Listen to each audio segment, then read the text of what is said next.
Bonjour à tous, et le silence se fit. Merci à tous d'être venus, d'avoir dévalisé les tables de fondant. Sincèrement, pour ceux qui ne connaissaient pas le fondant baulois, je pense que vous y reviendrez. Avec des fraises en plus, c'est pas désagréable. Merci à tous d'être là aujourd'hui. J'espère que vous avez tous bien dormi. J'ai vu quelques petits yeux tout à l'heure lors de ce café. Peut-être que un certain Belgique-Sénégal n'est peut-être pas étranger à certains yeux comme ça, je ne sais pas. Je sais pas ce qu'il en est. Peut-être que c'est l'excitation de venir à cette journée et la joie de participer aujourd'hui à cette journée à Atlantia pour cette troisième biennale édifice organisée par le SINA. Donc, bienvenue à tous ici en tout cas. Et en cette matinée, avant de lancer cette biennale, je voudrais juste un petit peu vous échauffer un tout petit peu parce que je ne sais pas vous, mais moi j'ai les épaules un peu qui sont un petit peu chargées là. Et donc, vu que vous êtes très nombreux, j'aimerais savoir d'où vous venez. Parce que j'ai cru comprendre qu'on venait de plusieurs endroits de France. Donc on va un petit peu éclairer la salle et puis on va commencer par les locaux de l'étape. Locaux de l'étape, est-ce que ceux qui viendraient, alors pas seulement de la Baule, on va élargir un tout petit peu, on va dire, allez, de La Turballe jusqu'à Saint-Nazaire, est-ce que cela pourrait étirer leurs bras et nous faire un petit coucou? On a quand même pas mal de locaux là, hein? Ok. Il y en a qui sont venus à vélo? Ouais, merci. Bravo, voilà, je suis aussi venue à vélo, mais c'est Pornichet. Effectivement, j'aurais dû aussi lever la main, puisque moi je suis originaire de Pornichet. J'ai grandi à 5 km d'ici, à 2 pas du bidule pour les connaisseurs, où je n'allais pas à vélo, mais à pied, c'est beaucoup plus indiqué. Voilà. Parenthèse refermée, donc à présent, je voudrais savoir qui vient des Pays de la Loire. Par levée de main. Waouh! Alors attendez, ceux qui ont levé la main avant, ils la baissent, hein, sinon ça ne marche pas. Que les Pays de la Loire hors local. Ok, on est à peu près à égalité. Merci pour le petit étirement, ça fait du bien. Et donc, on va venir un petit peu le reste du monde. Qui sont nos visiteurs lointains? Quand même, hein? Alors je sais que Michel vient de Lyon, Ariella vient de Nice. On a du plus loin que Nice et Lyon? Aix, ouais, mais quand même, ça joue. Donc on a un Aixois présent parmi nous. Ça s'arrête là? Oui, je pense. Hein. Ouais, bah Ariella, si, Nice, on l'a dit. Justement, je vous ai cité Ariella. Et voilà, je crois que pas mal quand même. Hein, on a quand même attiré du monde en cette journée. Alors, on va reprendre un petit peu le fil de notre journée. Bienvenue à Atlantia, donc. Un palais des congrès inauguré par Jacques Chirac en 1987. Et donc inauguré il y a près de 40 ans. Alors, dans un climat has-been, en fait. Un climat d'il y a 40 ans, c'était un climat, j'ai envie de dire, fossile. Hein, ce serait pas mal. C'est d'ailleurs ce drame que rappelait il y a quelques jours dans Le Monde la climatologue et ancienne vice-présidente du GIEC, Valérie Masson-Delmotte, qui disait « Toute notre société, nos infrastructures ont été conçues pour un climat qui n'existe plus ». Et voilà notre drame. Et voilà pourquoi nous sommes là aujourd'hui. Il va falloir qu'on repense un petit peu ces infrastructures. En préparant cette journée, j'ai eu la curiosité de regarder quelle avait été la température maximale sur la Côte d'Amour en juillet 87, lorsqu'a été inauguré ce bâtiment. Et elle était alors de maximale, hein, pas moyenne, maximale, 25 degrés. Ça nous fait rêver hein, aujourd'hui. Hein. Et donc la température de tout juillet 1987 n'avait pas dépassé 25 degrés. À l'époque, moi j'avais 12 ans, et je me souviens que 25 degrés, quand je voyais ça sur la carte à la télé, je me disais « Oh, il va faire chaud !» Ok, d'accord, vous comprenez un peu la différence. Aujourd'hui, de telles températures nous paraissent clémentes, et les 2 dernières canicules nous ont montré à tous que cette époque bénie, où nous évoluions dans un climat quasi idéal, est bel et bien révolue. Alors, une fois qu'on a dit ça, qu'est-ce qu'on fait? On a plusieurs options. Option numéro 1, on se prépare une réserve de mouchoirs et on pleure jusqu'à la fin des temps. Okay. Option numéro 2, on reste assis bien confortablement dans nos fauteuils de cinéma, avec la clim à fond, bon c'est pas le cas, elle n'est pas à fond ici, et on détourne le regard. Okay. Troisième option, comme dans l'an 1, la BD culte de GB parue en 1970 est mise en l'écran par Jacques Doyon. L'an 1, j'imagine que beaucoup d'entre vous, enfin certains d'entre vous connaissent, par lever de bras encore. Qui voit ce que c'est que la BD l'an 1? Petite lumière sur la salle? Ouais, je vois une main qui se lève là.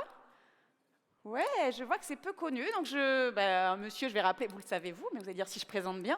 En fait, c'est tout simplement une BD un peu à la sauce Charlie Hebdo qui raconte ce qui se passe après la catastrophe. Voilà, comment est-ce qu'on réinvente le monde. Et le mantra, en fait, de cette BD assez amusante et mise à l'écran par Jacques Doyon, dans mon souvenir, il y avait, alors je ne sais pas si monsieur vous souvenez, il y avait Gérard Depardieu, je crois, dans ce film, si vous l'avez vu aussi ou pas. Il y avait Patrick Devers, enfin bref, et Coluche, je crois. Et en fait, ce qu'on disait, c'était, on arrête tout et on réfléchit. Alors moi, je rajouterais, après la réflexion, on se met en mouvement et on passe à l'action. Donc ça, c'est la troisième option. Alors, j'espère que vous en doutez. Moi, c'est la troisième option que j'ai choisie. J'ai même inventé un mot pour ça, l'écoptimisme. L'écoptimisme, c'est la capacité à dépasser son éco-anxiété, à garder la pêche, la niaque, le feu sacré, appelez ça comme vous voulez, face à un avenir obscur et néanmoins lieu de tous les possibles. Et c'est pour ça qu'on est là aujourd'hui, ce lieu de tous les possibles. C'est ce que le SINA vous propose aujourd'hui à la Baule, c'est justement de vous autoriser à faire un pas de côté, comme dans l'an 1, et à explorer de nouvelles façons d'agir et de penser, de nouvelles façons de bâtir et d'habiter, tout en conservant une bonne dose d'écoptimisme, parce que sinon, on est mort et on ne va jamais y arriver, tout simplement. Il y a 6 ans, la pandémie de Covid a été un électrochoc. On a cru que le monde allait changer, totalement. On s'est trompé. Totalement. Alors, qu'en sera-t-il de cette canicule, aujourd'hui, historique, de juin 2026? Sera-t-elle enfin l'électrochoc annonciateur d'un véritable changement de société, changement de construction? Ou, encore une fois, ne sera-t-elle qu'une tache, qu'une salissure, effacée bien vite, à coups d'éponge magique? Eh bien, c'est à nous de le décider, c'est ça la bonne nouvelle, à nous, à vous, de le décider.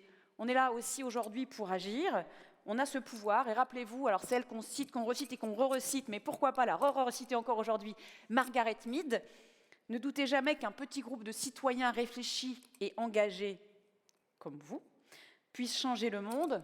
En fait, c'est toujours comme cela que le monde a changé. Alors, après cette petite présentation générale, avant de vous embarquer dans cette folle journée d'écoptimisme, je vais laisser la parole à ceux qui, pour la 3e édition consécutive de la Biennale Édifice, ont eu la gentillesse de nous accueillir ici sur la Côte d'Amour. J'appelle le maire de Guérande et président de Cap Atlantique, la communauté d'agglomération de la presqu'île guérandaise, Nicolas Criot.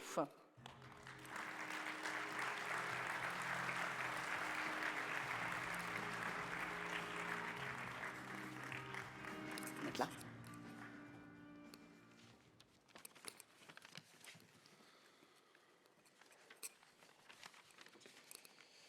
Alors, Monsieur le Président du SINA, Mesdames et Messieurs les élus, Mesdames et Messieurs les professionnels de l'immobilier, de l'aménagement et de l'urbanisme, Mesdames et Messieurs, je suis ravi de vous accueillir à la Baule, au cœur du territoire de Cap Atlantique, la Baule-Guérande-Agglo que je représente, à l'occasion, vous l'avez dit, de cette 3e édition de la Biennale Édifice qui est organisée par le collectif immobilier Nantes Atlantique. Je tiens d'abord à saluer le SINA pour la qualité de ce rendez-vous qui s'est progressivement imposé comme un temps fort de réflexion sur les grandes mutations, celles qui, bien sûr, traversent nos territoires. Alors, le thème qui a été choisi cette année, Ville et territoire, permet de cultiver l'adaptation pour un futur désirable pour tous. Et il rentre particulièrement, vous l'avez souligné, en résonance avec les préoccupations qui sont aujourd'hui celles des élus locaux. Car s'il y a bien un échelon où les conséquences des transformations climatiques, économiques et social se mesure concrètement, c'est bien celui des territoires. Alors vous êtes réunis aujourd'hui dans ce beau territoire qui constitue à lui seul l'illustration des défis que nous allons devoir relever collectivement. Cap Atlantique, la Baule-Guérande Agglo, c'est une agglo composée de 15 communes qui sont réparties sur 2 départements et 2 régions.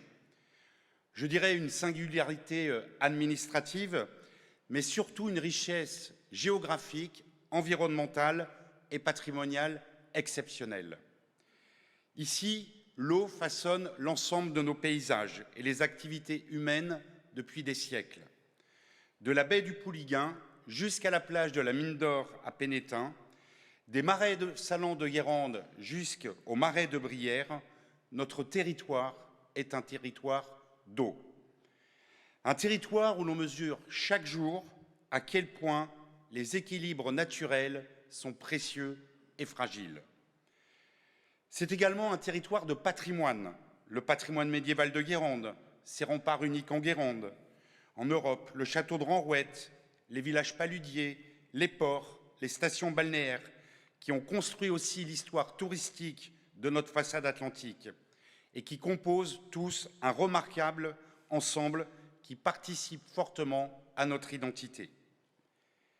Et c'est cette identité, ces qualités paysagères, environnementales et patrimoniales qui expliquent en grande partie l'attractivité de notre territoire. En effet, chaque année, ils sont nombreux.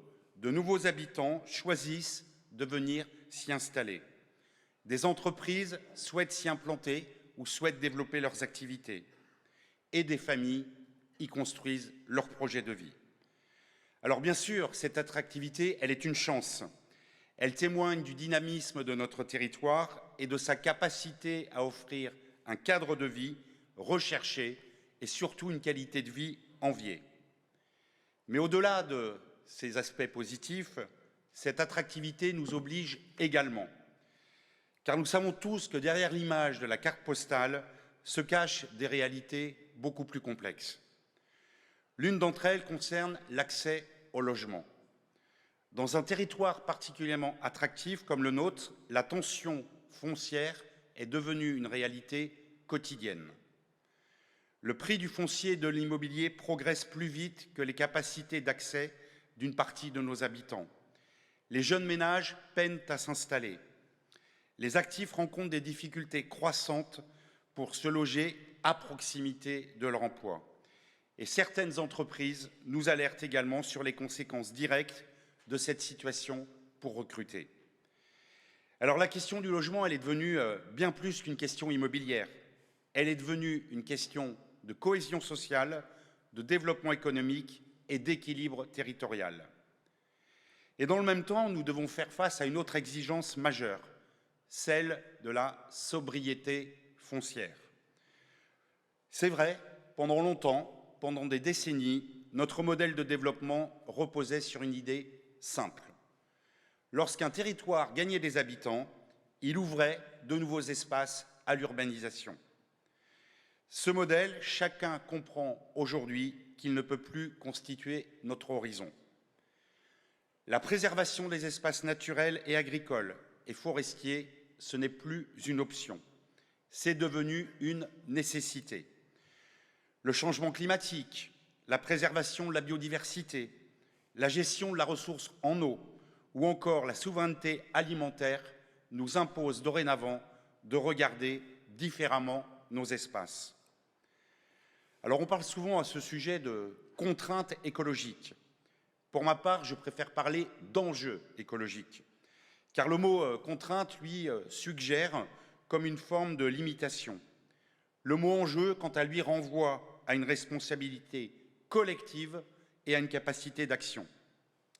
Alors oui, les règles évoluent. Oui, la loi zéro artificialisation nette bouleverse certaines habitudes. Mais je suis convaincu que le véritable sujet n'est pas de savoir comment contourner ces nouvelles exigences. Le véritable sujet est de savoir comment elles peuvent nous conduire à imaginer des modèles de développement plus intelligents, plus durables et plus désirables.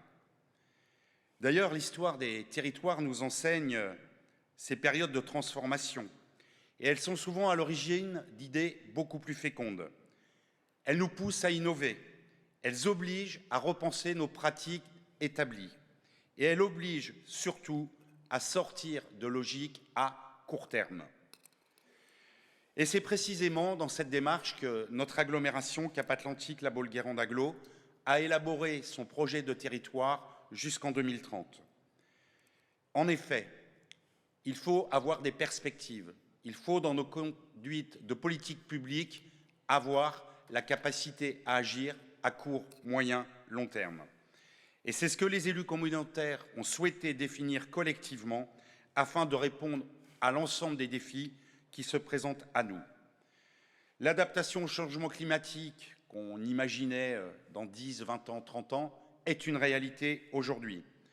La préservation des ressources, les transitions énergétiques, il faut dire aussi le vieillissement de la population, les mobilités, je l'ai évoqué aussi, l'accès au logement et surtout l'équilibre de nos communes. Nous avons donc fait, au travers de mes propos, le choix d'une approche globale, parce que les défis auxquels nous sommes confrontés ne peuvent plus être traités séparément. La politique de l'habitat n'est pas indépendante de la politique des mobilités. La question du foncier n'est pas dissociable de celle de la préservation des espaces naturels. Et l'adaptation climatique ne peut être pensée sans intégrer les enjeux économiques et sociaux. C'est donc cette vision qui guide également notre programme local de l'habitat. Notre objectif n'est pas simplement de conduire et de produire du logement.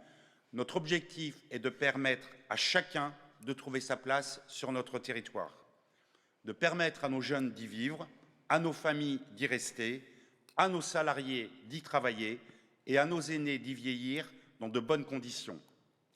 Autrement dit, de préserver ce qui fait la richesse d'un territoire, sa diversité humaine. Et je crois aujourd'hui, profondément, que nous sommes arrivés à un moment charnière pour les politiques de l'habitat et pour les métiers que vous représentez. L'immobilier de demain ne pourra pas être celui d'hier avec simplement quelques ajustements techniques. Les défis auxquels nous sommes confrontés appellent des évolutions beaucoup plus profondes. Ils nous obligent à réinterroger les modèles économiques, nos formes urbaines, nos rapports au foncier, à la densité et au vivant et à l'usage. Ils nous obligent, et c'est tout l'intérêt de ces biennales, également à renforcer le dialogue entre les collectivités et les acteurs de la fabrique urbaine. Car aucune réponse durable ne pourra émerger dans la confrontation permanente ou dans l'opposition des intérêts. Oui, les collectivités ont besoin des professionnels de l'aménagement et de l'immobilier, et les professionnels aussi ont besoin d'une vision politique claire et surtout stable.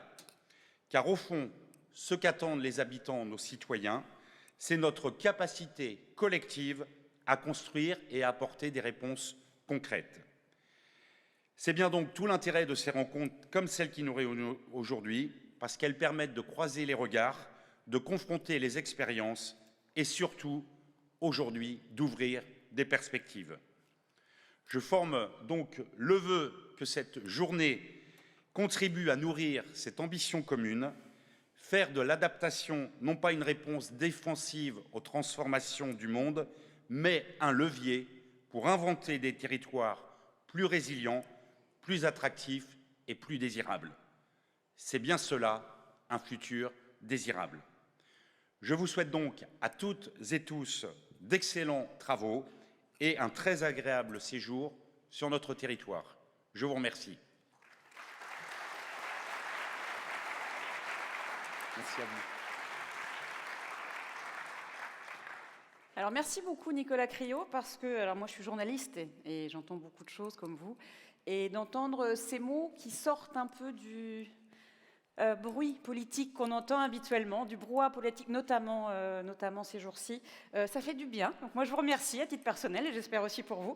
Vous avez remis l'église au milieu du village, donc j'ai envie de dire la nature au milieu et les écosystèmes au milieu de la problématique immobilière qui est là aujourd'hui.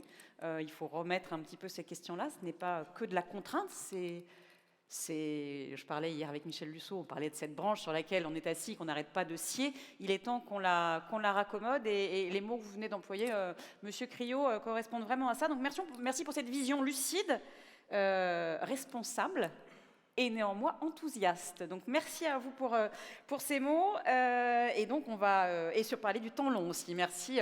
Et vous avez vu, il n'a pas dit révolution, mais il y avait quand même un petit mot de révolution, une révolution profonde qu'on appelle de nos voeux. Alors cette fois-ci, on va passer à la personne suivante. Je vais convier au pupitre celui qui dirige l'antenne régionale Pays de la Loire de la Banque des Territoires, qui est partenaire de l'événement, Yvan l'Espagnol.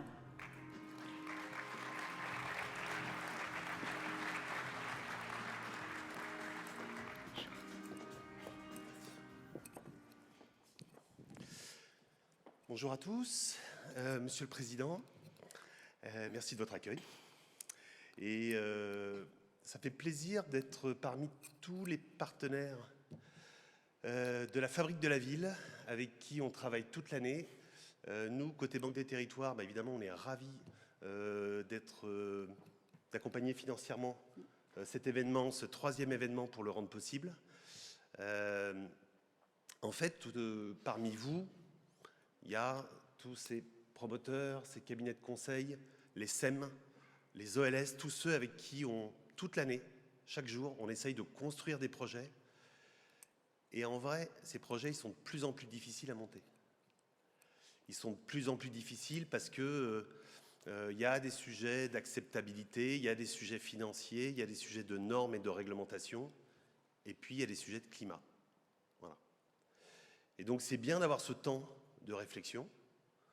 Ce temps, on a parlé de temps de pas de côté pour être capable de réfléchir à des solutions et se préparer l'avenir. Et donc c'est pour ça qu'on a vraiment souhaité être partenaire de l'événement. On agit, nous, côté Banque des Territoires, depuis longtemps pour lutter contre le changement climatique, sur la décarbonation des activités. Mais en fait, on voit bien que ça ne suffit plus et qu'au-delà de la lutte contre ce changement climatique, il faut s'adapter. Et en vrai, quand on échange avec les uns les autres, ce sujet-là, il y a encore 6 mois, c'était dur. C'était dur d'embarquer les gens. Alors ces jours-ci, évidemment, c'est un peu moins dur d'en parler. Voilà. Et donc, quand on parle des écoles, quand on parle des établissements de soins, quand on parle d'un certain nombre d'objets qui, là, ont été mis à rude épreuve ces jours-ci, on voit bien que parfois, si on était très focalisé sur le confort d'hiver, il faut un peu qu'on réfléchisse au confort d'été. Voilà. Et on n'est pas forcément une réserve dans les Pays de la Loire qui n'est pas concernée par ce sujet-là. Donc en ça, c'est intéressant, ça vaut le coup d'y réfléchir. Ça veut dire quoi? J'aime beaucoup le verbe qui a été utilisé dans le titre de la séquence. Il faut qu'on cultive l'avenir. Cultiver, ça veut dire semer des graines, ça veut dire anticiper pour que demain on soit prêt. Et nous, côté Banque des Territoires, qui sommes plutôt un établissement public du temps long, on est très très très disponible à vos côtés pour préparer le territoire on a parlé de 2030, mais aux années qui viennent. Et donc pour ça, on a quoi? Pour ça, on a des crédits d'ingénierie qui vous aident à réfléchir, qui vous aident à actionner des cabinets de conseil. Je pense aux maires qui sont parfois à la manœuvre sur ces sujets-là. On peut vous aider, on peut donner le coup de pouce qui va bien pour préparer, réfléchir, avoir des solutions prêtes à financer. Voilà. On peut les financer. Et nous, notre caractéristique, c'est de financer sur du temps long jusqu'à 40 ans. On a un sacré mur d'investissement devant nous pour se préparer. Donc on sera disponible sur ces prêts longs. Les autres banques, comme nos partenaires du CIC qui suivent derrière, seront là plutôt sur les temps courts. Et puis on a une capacité, la dernière, et j'en terminerai là-dessus, à créer des outils à la main du territoire, ce qu'on peut appeler des foncières. Cet après-midi sera présenté par nos amis de LOD, notamment la foncière ESS qu'on a créée sur Nantes. Mais on a des foncières de fonciers, on a un certain nombre de projets dans les tiroirs dans lesquels on peut mettre des fonds propres avec vous pour maîtriser ce qu'on fait de nos territoires demain, et notamment dans l'adaptation au changement climatique. Voilà, donc j'en terminerai pas là, j'en fais pas plus long. Moi, ce que je voudrais vous dire, c'est que nous, une des 4 valeurs de la Banque des Territoires, c'est l'optimisme. Alors, c'est pas évident d'être optimiste en ce moment, mais j'ai envie de l'être. Et donc, faut juste, on est en début de mandat. Je pense aux élus, on est en début de mandat. Il faut juste s'en occuper maintenant. Et nous, on sera disponible. Je vous remercie.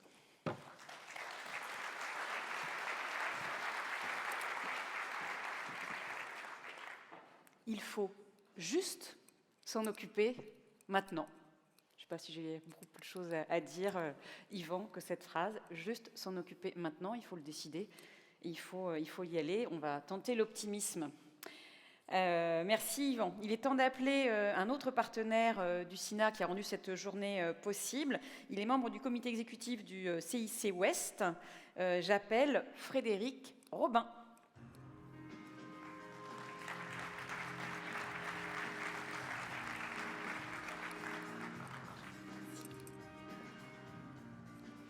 J'ai oublié de dire, Frédéric, que vous étiez directeur du marché des entreprises et donc du secteur immobilier au CIC Ouest. Très bien, c'est ça. Alors, juste pour rebondir sur les propos de M. l'Espagnol, le CIC Ouest s'inscrit bien, et Monsieur le Président, Monsieur le maire, sur le temps long, sur le long terme, et accompagne le long terme. Voilà. Je n'avais pas prévu de le dire, mais notre raison d'être, nous avons une raison d'être au sein de notre groupe bancaire, c'est en 3 mots, ensemble, écouter, agir. Donc, je trouve que cette journée fait écho à ces 3 thèmes-là. C'est un réel plaisir pour nous, CIC Ouest, d'être partenaire de ce bel événement et d'être parmi vous aujourd'hui à l'occasion de cette nouvelle édition d'Édifice by SINA. Merci, Monsieur le Président, d'organiser ce bel événement. Le thème du jour, pour nous, fait particulièrement écho à ce que nous vivons sur les territoires et à ce que nous vivons à vos côtés et accompagnons à vos côtés. Et donc, Villes et territoires, cultivons l'adaptation pour un futur désirable, ça nous parle. Et comme ça a déjà été dit dans les propos précédents, pour nous, ce thème nous invite à changer de regard. Changer de regard, c'est, vous l'avez dit, Monsieur le Président, Monsieur le maire, l'adaptation n'est plus une option ni une contrainte. Elle devient une formidable opportunité pour nous tous d'innover, d'agir, de coopérer, de construire des territoires plus résilients, plus attractifs et plus durables. Alors, on le sait tous, les défis sont immenses, ça a déjà été dit tout à l'heure, mais changement climatique, évolution démographique, vieillissement sur certains territoires, accueil de nouvelles populations, des nouvelles attentes des habitants, la transformation des usages également, qu'on voit chaque jour évoluer, des contraintes économiques, bref, beaucoup de choses qui vous concernent, vous acteurs de l'immobilier, de l'aménagement, de la construction, de la finance et des collectivités, où aujourd'hui vous êtes appelés, nous sommes tous appelés à inventer ensemble de nouveaux modèles. CIC Ouest, on est une banque régionale, on est ancré sur les 22 départements du Grand Ouest. On vit cette réalité-là sur le terrain. Hier soir, j'étais à Brest avec des dirigeants d'entreprises, dont des professionnels de l'immobilier. Avant-hier, j'étais à Cognac, dans un secteur un peu sinistré. Je mesure combien chaque jour, en fait, aux côtés de nos clients, cette transformation vous concerne et concerne les territoires. Promoteurs, entreprises de bâtiments, investisseurs, collectivités, bailleurs, financeurs de l'économie locale. Mais par contre, ce que je peux aussi vous dire, c'est peut-être pas une révélation pour vous, mais pour aller voir d'autres territoires, c'est qu'on a une chance extraordinaire.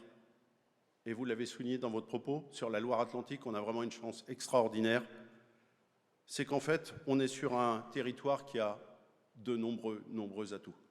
Et ça, on n'en a plus conscience quand on vit ce territoire, mais quand on va voir d'autres territoires qui sont pourtant pas très loin, hein, d'autres régions à côté, dans vos métiers, ça s'ouvre, dans vos métiers, il y a peu de perspectives, et donc réjouissons-nous de cela aussi. En tout cas, on a des belles choses à continuer de construire. Donc nous, au niveau de CIC Ouest, notre rôle de banque dépasse aujourd'hui le simple financement, et le simple financement à vos côtés, y compris dans le long terme. Depuis 2020, nos dirigeants ont décidé d'être banque à mission, entreprise à mission. Car on considère que notre performance financière est indissociable de notre impact social et environnemental. Pour nous, c'est extrêmement important. On a la responsabilité, à notre modeste échelle de banque, d'accompagner les transitions, de vous aider à investir, à innover, à transformer votre modèle et à concrétiser vos projets. Être partenaire d'un événement comme Edifice, c'est permettre au SINA de créer des espaces de dialogue comme cette journée, où les expertises se rencontrent, où vos expériences se partagent et où peuvent naître de nouvelles collaborations. Alors merci au SINA pour l'organisation de cet événement et par avance merci à l'ensemble des intervenants de nous éclairer, de partager leur vision et leurs expertises. Je vous souhaite une excellente journée, riche en échanges, en rencontres, en idées nouvelles et surtout en envie d'agir. Parce que les territoires de demain ne se décrètent pas, ils se construisent ensemble. Et pour terminer, je voudrais reprendre le slogan de notre banque, du CIC, « Construisons pour que le monde bouge ». Bonne journée à tout le monde.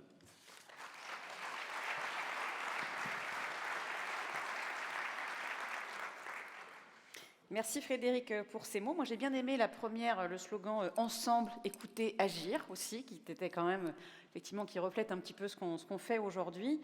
Et je ne suis pas tout à fait d'accord sur un truc avec vous Frédéric, c'est la responsabilité des banques à une échelle modeste. Non, vous savez que les banques, elles ont une responsabilité énorme aujourd'hui et si elles n'accompagnent pas le changement, on le voit aujourd'hui pour les fossiles, hein, puisque certaines banques continuent à accompagner très fortement les énergies fossiles. Si les banques accompagnent tout ce mouvement, une biennale comme celle-ci et plein d'autres projets, c'est ça qui va permettre de leur mettre le pied à l'étrier. Donc non, votre responsabilité, elle est énorme et merci justement de participer à ce genre d'événement.